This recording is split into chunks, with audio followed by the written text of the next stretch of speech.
गर्मी तो अब थोड़ा सा मौसम में फ़र्क आ गया है जनाब। पहले काफ़ी ज़्यादा सर्दी थी, और सॉरी गर्मी थी। अब जो है काफ़ी ज़्यादा फ़र्क आता जाता है। अस्सलाम वालेकुम, एक और नई वीडियो में खुश आमदीद। उम्मीद है आप लोग सब खैरियत से होंगे, ठीक होंगे। वीडियो बढ़ने से पहले चैनल को सब्सक्राइब, लाइक और शेयर लाजमी करें, और नीचे बेल आइकन पर भी लाजमी क्लिक करें। तो चलते हैं वीडियो की जाने।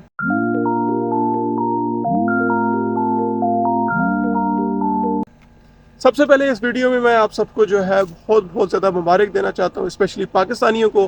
ठीक है, क्योंकि आज 14 अगस्त है और इंडिपेंडेंस डे है। तो आप सबको आज़ादी बहुत बहुत मुबारक हो। ठीक है, और इन दिनों में पाकिस्तान हो गया मतलब बड़ी क्योंकि अपना ही वतन है, तो अपने वतन की बहुत ज़्यादा याद आती है, स्पेशली उन लोगों को जो बाहर होते हैं। ठीक है, क्योंकि इंसान जब अपने मुल्क में होता है उस टाइम इंसान को अपने मुल्क की कदर का नहीं पता होता, लेकिन जब वो बाहर आता है उस टाइम इंसान को पता चलता है कि हमारे मुल्क की कितनी वैल्यू है। तो अल्हम्दुलिल्लाह अल्लाह ने हमें बहुत प्यारा मुल्क दिया है। ठीक है, उसके अंदर 4 मौसम है, उसके अंदर तमाम ज़रखेज़ ज़मीनें हैं। ठीक है, हर चीज़ वहाँ पर अवेलेबल है। ठीक है, बाकी आप बहुत सारे मुल्कों में आप जाएं दुनिया में, तो वहाँ पे आपको उस तरह की चीज़ें नहीं मिलेगी जिस तरह पाकिस्तान में चीज़ें हैं। ठीक है, अच्छा, इंडिया का भी और पाकिस्तान का जो है कल्चर सेम सेम है। मीन कल्चर मीन्स कि उनकी आबो हवा उधर भी उनकी भी जो है बहुत ज़बरदस्त मुल्क है। तो उनको भी एडवांस इंडिपेंडेंस डे मुबारक, क्योंकि कल उनका दिन है जश्न आज़ादी का और आज हमारा दिन है। ठीक है, तो उनको भी बहुत ज़्यादा मुबारक हो आज़ादी। और अल्लाह पाक उनको भी जो उनके आसानियाँ फरमाए। काफ़ी ज़्यादा मेरे इंडियन व्यूवर्स भी हैं, काफ़ी ज़्यादा मेरे पाकिस्तानी व्यूवर्स भी हैं। ठीक है, उन सबको जो है बहुत बहुत ज़्यादा जश्न आज़ादी मुबारक।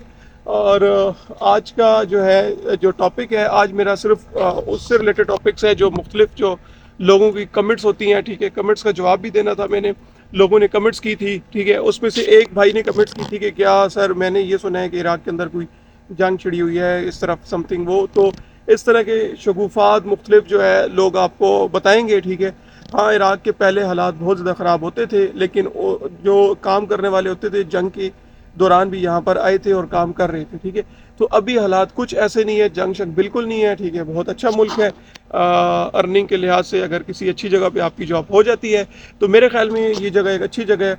बाकी गल्फ़ कंट्रीज़ की निस्बत उसकी वजह क्या है कि यहाँ पे आपको जो है सैलरी उस लिहाज से अच्छी मिलेगी, तो बाकियों की निस्बत। ठीक है, और इसके अलावा जो है बाकी जहाँ तक आबोहवा की बात है, कुछ लोग कहते हैं आबोहवा कैसी है, तो आबोहवा देखें, गर्म गल्फ़ कंट्री जो भी होती है वहाँ पर गर्मी ज़्यादा होती है। ठीक है, वो आपको भी पता है। ठीक है, तो गर्मी होती है यहाँ पे, लेकिन अब वो मौसम ऐसा सा चेंज होना शुरू हो गया है। तो 9वें महीने से इनका मौसम काफ़ी ज़्यादा बेहतर होना शुरू हो जाएगा। ठीक है, और बाकी गर्मी ज़्यादा होती है, पाकिस्तान में भी गर्मी वैसे ज़्यादा ही होती है। ठीक है, और जहाँ तक बसरे की बात है तो बसरा बहुत बड़ी इनकी सिटी है। ठीक है, मुझे ये नहीं पता कि बसरा किस नंबर पर आती है, लेकिन काफ़ी बड़ी है और यहाँ पे काफ़ी ज़्यादा इंडस्ट्रीज़ हैं। और बसरा की जो आबो हवा है वो थोड़ी सख्त है, मीन्स कि बगदाद में हो गया, बाकी उस जगह पे अगर यहाँ पे सर्दी होगी तो इतनी नहीं होगी।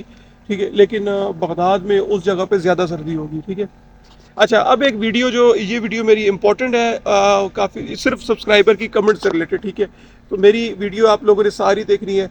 अच्छा, इसमें एक ने मुझे कहा था कि भाई एक वीडियो लाजमी बनाएं आप, कि मैं इराक़ आ रहा हूँ तो मेरे लिए जो है ये बताएं कि मैं क्या क्या चीज़ें लेकर आऊँ और किस तरह जो है वहाँ का कल्चर है, ताकि उस हिसाब से मैं चीज़ें लेकर आऊँ। देखिए, आप अगर इराक़ आ रहे हैं तो कोशिश करें कि कॉटन की जो है सॉक्स रखें। सबसे ज़्यादा सॉक्स इंपॉर्टेंट चीज़ है, क्योंकि आपके पाँव में, ताकि ख़ारिश ना हो या इस तरह इधर की आबोहवा के लिए आपको आसानी आपके लिए रहेगी कि आप कॉटन की जो है अपने पास सॉक्स रखें। ठीक है, कोई और किसी उसकी सॉक्स ना रखें। पाकिस्तान में तो चल जाती हैं, लेकिन यहाँ पे आप लोगों के लिए प्रॉब्लम होगी। मुझे बाकियों का नहीं पता, लेकिन मेरा और 2-3 और भी मेरे जो दोस्त थे उनके लिए प्रॉब्लम बनी थी, तो इस वजह से उन्होंने कॉटन की इस्तेमाल करना शुरू की और मैं भी कॉटन की यूज़ कर रहा हूँ। उसके अलावा बाकी देखें कि आप पे डिपेंड करता है। यहाँ पे एवरीडे जो है, जिस तरह ये आपको एवरीडे मिल्क जो पाउडर होता है, ठीक है, वो यहाँ पे ब्रांड नहीं है। बाकी बहुत सारी चीज़ें यहाँ से आपको मिल जाएंगी। तो अगर जो चाय लवर हैं, जो बहुत ज़्यादा चाय पीते हैं, ठीक है, तो वो अपने पास 1 या 2 पैकेट एवरीडे की भी साथ अपने साथ रखे लाजमी। ठीक है, तो यहाँ आकर वो अपनी ताकि आसानी से चाय बनाए, जो भी है मैंने खुद भी रखा हुआ है। ठीक है, पाकिस्तान से मैं लेकर आया था। और इसके अलावा रूह अफ़ज़ा हो गया, जाम शीरी होगी, वो भी यहाँ पे अवेलेबल नहीं होता। तो अगर जिन लोगों ने मतलब कि रमज़ान हो गया या इस तरह जो इस तरह की चीज़ें जो उनको ज़रूरत होगी मशरूबात के लिए, तो वो भी आप जामशीरी भी आप लेकर आ सकते हो। मैं भी लेकर आया था, बड़ी बोतल लेकर आया था। एयरपोर्ट वालों ने मेरे से पूछा था ये क्या थी, तो मैंने उनको बताया था कि ये जामशीरी है, ठीक है। तो बाकी यार रहन सहन के लिए आपको जो चीज़ चाहिए वो आप ले आइएगा, ठीक है। मतलब कि पैंट शर्ट अगर आपने पहननी है तो वो ले आइएगा, और इसके अलावा वो कपड़े जो भी है वो आप पे डिपेंड करता है, ठीक है। लेकिन मेन जो चीज़ें हैं भाई, कॉटन की आपने जुराबें, ठीक है। और जो अगर चाय का बहुत ज़्यादा शौकीन है तो वो एवरीडे का डब्बा ले आए, ठीक है, अपना वो पैकेट ले आए। और जो मशरूबात यानी जाम शीरी होगी, इस तरह की जो चीज़ें चाहिए होंगी तो वो भी आप लेके आ सकते हो, ठीक है। ये छोटी मोटी चीज़ें हैं, ठीक है। इसके अलावा एक और कमेंट आई थी, उसमें उन्होंने ये कहा था कि कंस्ट्रक्शन फील्ड से रिलेटेड उनकी क्या सैलरीज होती है। देखिए, कंस्ट्रक्शन की जो भी वर्कर है उनकी सैलरीज बहुत अच्छी होती है, ठीक है। उनकी सैलरी शुरू ही $1000 से शुरू होती है और आगे तक जाती है। मैं लेबर की बात नहीं कर रहा, मैं कंस्ट्रक्शन के वर्कर की बात कर रहा हूँ, जिसमें सिविल भी आ जाता है, जिसमें ऑटोकेड वाले भी आ जाते हैं। इस तरह का जो लाइन होती है, ठीक है, कंस्ट्रक्शन की। जो कंस्ट्रक्शन वर्कर है उनको बेहतर पता है कि क्या क्या फील्ड है उस पर, ठीक है। तो उनकी फील्ड उनकी जो सैलरीज होती है वो $1000 से शुरू होती है और आगे तक जाती है, ठीक है। इसके अलावा एकोमोडेशन हर कंपनी आपको प्रोवाइड करती है। यहाँ पे तकरीबन 9% कर लें या 95% कर लें, कंपनी आपको एकोमोडेशन सब कुछ वही प्रोवाइड करेगी, ठीक है। तो आपकी जो सैलरीज होगी उसमें काफ़ी ज़्यादा आपको मतलब सेव होगी आपकी, ठीक है, बचेगी। और बाकी गल्फ़ कंट्रीज़ में तो आपको पता है कि वहाँ पे अकोमोडेशंस तो वो प्रोवाइड करते हैं, लेकिन उसमें जो खाना होता है वो कहते हैं कि आप अपने खर्चे में करो। लेकिन यहाँ पे ये सिस्टम नहीं है, यहाँ पे आपको कंपनी सब प्रोवाइड करेगी, फूड भी। अच्छा, उसके अलावा एक और था कि इराक़ का वर्क वीज़ा कैसे चेक कर सकते हैं। इराक़ के वर्क वीज़ा चेक करने के लिए देखिए, और मैंने काफ़ी ज़्यादा वीडियोस भी बनाई है, आप एक दफ़ा मेरी सारी वीडियोस लाजमी देखा करें, ठीक है। और इसके अलावा जो है, इसका मैं जवाब इसलिए नहीं दे सकता क्योंकि ऑलरेडी मैंने काफ़ी वीडियोस बनाई है, लाइव स्ट्रीम में भी काफ़ी ज़्यादा मैंने ये चीज़ें डिस्कस की हैं, ठीक है।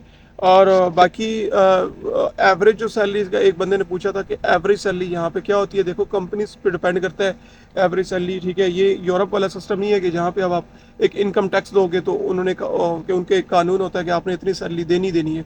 यहाँ पे एवरेज सैलरी का सिस्टम नहीं होता, आपकी कंपनी पे डिपेंड करता है आपको कौन सी कंपनी मिली है, ठीक है। कोई अच्छी कंपनी होगी तो उसकी अच्छी सैलरी होगी, चाहे लेबर भी है। अगर उसकी नॉर्मल कंपनी होगी तो उसकी नॉर्मल सैलरी होगी, चाहे इंजीनियर ही है, ठीक है। तो ये कहानी होती है, ठीक है। तो मेन चीज़ है कंपनी पे डिपेंड करता है, ठीक है। और इस तरह की चीज़ें हैं, ठीक है। तो बाकी इंशाल्लाह कोई भी जॉब्स आती हैं, ठीक है, जो भी जॉब्स आएंगी मैं इंशाल्लाह आपको अपडेट करता जाऊँगा और साथ में नई नई चीज़ें भी और भी बताऊँगा। तो ठीक है, इंशाल्लाह अगली वीडियो मिलते हैं। अपना ख्याल रखिएगा, दुआ में याद रखिएगा, ठीक है। अल्लाह हाफिज़।